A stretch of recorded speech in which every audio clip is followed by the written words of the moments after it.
of Judas's actions. They are excited because after 3 years on the road, their leader has just made a momentous decision. Jesus is about to take his disciples to Jerusalem, the power base of the authorities. At last, they thought, we are about to see some action. They were in for a shock. The disciples entered Jerusalem with Jesus on what's become known as Palm Sunday. Jesus received a rapturous welcome, but it couldn't have come at a more politically sensitive time. Jerusalem was packed with pilgrims come to celebrate the festival of Passover, remembering how Moses had led their ancestors out of captivity in Egypt.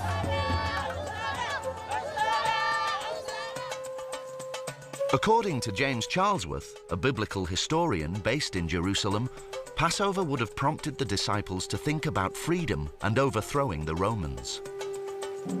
It is a time of great excitement. The Jews are going to celebrate Passover. What does that mean? They are going to reenact and relive God's salvation of his people. So it's a very volatile time.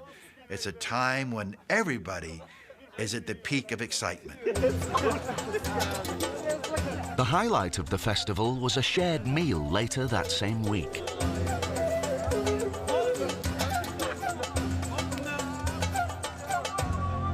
But as they settled down to eat what has become known as the Last Supper, Jesus was unusually subdued. Suddenly, in the midst of the meal, Jesus starts to talk about his death. He picks up the bread and says, "This is my body." He picks up the cup and says, "This is my blood." And he starts talking about doing things in remembrance of him. And I think the disciples must have wondered what on earth he was on about. It's not clear why the disciples didn't understand what Jesus was talking about. Perhaps all along they had just been waiting for some kind of uprising. The death of their leader was not part of the plan. But what happens next seals their fate. Judas sets off a chain of events that would lead to Jesus' crucifixion.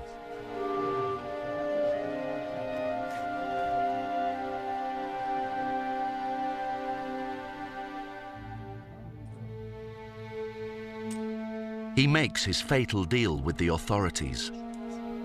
He agrees to betray Jesus. In return, he gets 30 pieces of silver. If we're right that the piece of silver in question is the Roman and Greek denarius, then he's getting about 30 days' wages in silver. And that happens to be the price in some slave markets for a slave. Not much for someone who would come to be worshipped as the Son of God. But Judas nonetheless accepts the money. He leads the guards to where he knows the group will be. Suddenly, everything they had worked towards begins to unravel. The disciples panic and lash out.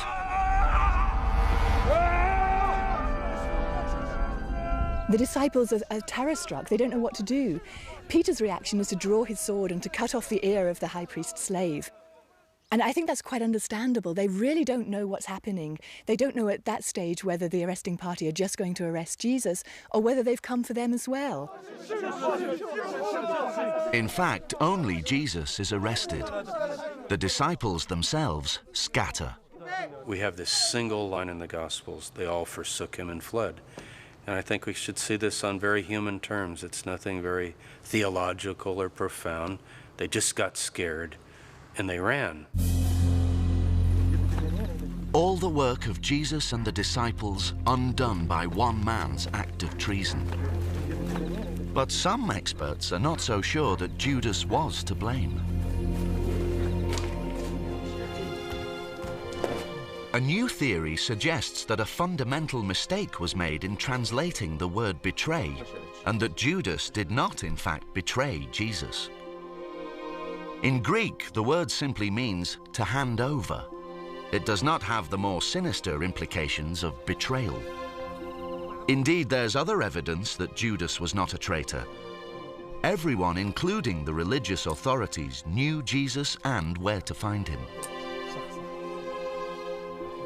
What did he betray? Does he betray who Jesus is? Everybody knew who Jesus was. Did he betray where Jesus could be found? It makes the Gospels very clear that he goes to his customary place. So if we're not sure what he betrayed, how could he be called the betrayer?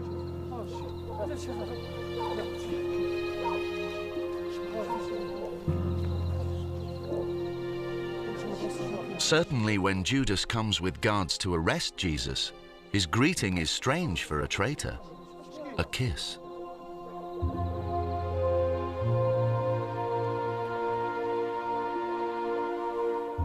Does a kiss suggest betrayal?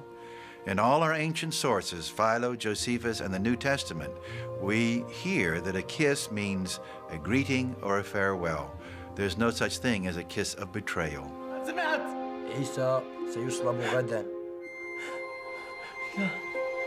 What's convinced some experts that Judas didn't mean to betray Jesus is his response when he hears that Jesus is to be executed.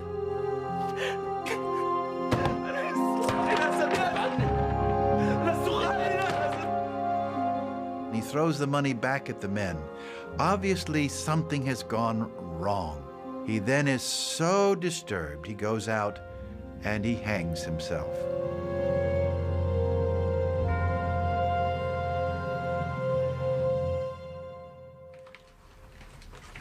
But if Judas didn't want to betray Jesus, there still must have been a reason for his deal with the authorities. I think one thing we could suggest is that he thought this would help Jesus to have the audience with the high priest. This would help the man that could do miracles, even bring people back from the dead, to confront his enemies straight on and establish the kingdom that he so earnestly wanted to establish. This is a controversial theory, and not everyone is convinced. There's a certain attractiveness in that, I think, in that it makes what Judas has done more understandable. But I think that's very unlikely. All the Gospels suggest that Judas did betray Jesus for whatever reason, and we'll perhaps never know what that reason was. Intentionally or not, the fact remains that Judas hastened the death of Jesus.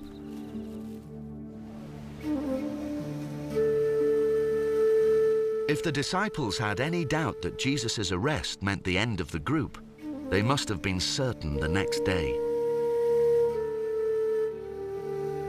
As their leader was crucified, it isn't clear where the disciples went. They could have gone to a safe house where they had had the Last Supper. There seems to be some kind of a connection there when they rent that place or arrange for that place. But I think we have to assume that when they fled, they really fled. They wanted to stay out of danger. The disciples were at their lowest ebb. This is a critical stage because they've lost their leader. All groups need their leader, and particularly an inspirational leader like Jesus. Very, very critical. There is no real deputy, so that's a bit of a problem. So the group is likely to split up or have enormous difficulties. With their leader dead, the disciples were left utterly depressed and broken. And yet we know that these forlorn individuals founded what went on to become a major world faith. Clearly something happened to change their fate.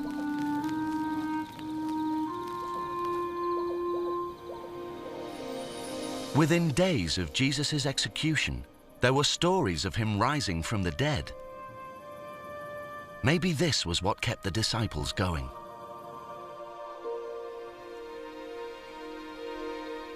All the disciples are together again in the upper room. They've got the doors firmly shut because they're worried about the Jewish authorities. And suddenly, Jesus appears in the room and says, "Peace be with you."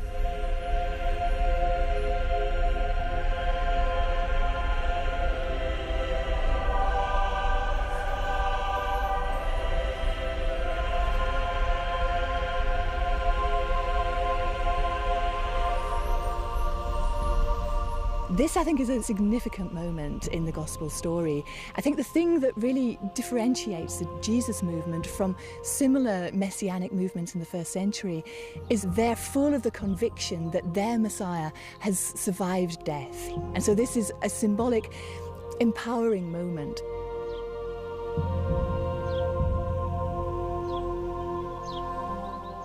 This belief that Jesus was still alive was one thing, but if the movement was to continue, they had to convince others that Jesus had risen from the dead, and that wasn't going to be easy. For this reason, many think another event was crucial for the survival of the movement. It's become known as Pentecost, and it took place several weeks after Jesus appeared to the disciples. Since that appearance, they had been spending their time together in prayer. And something very strange happens to them. They feel this mighty wind rushing through the building. They see the Holy Spirit like little flames of fire resting above each other's heads. And somehow they feel empowered to go out and preach to people. And the amazing thing is that everybody seems to be able to understand their preaching in whatever language they natively speak.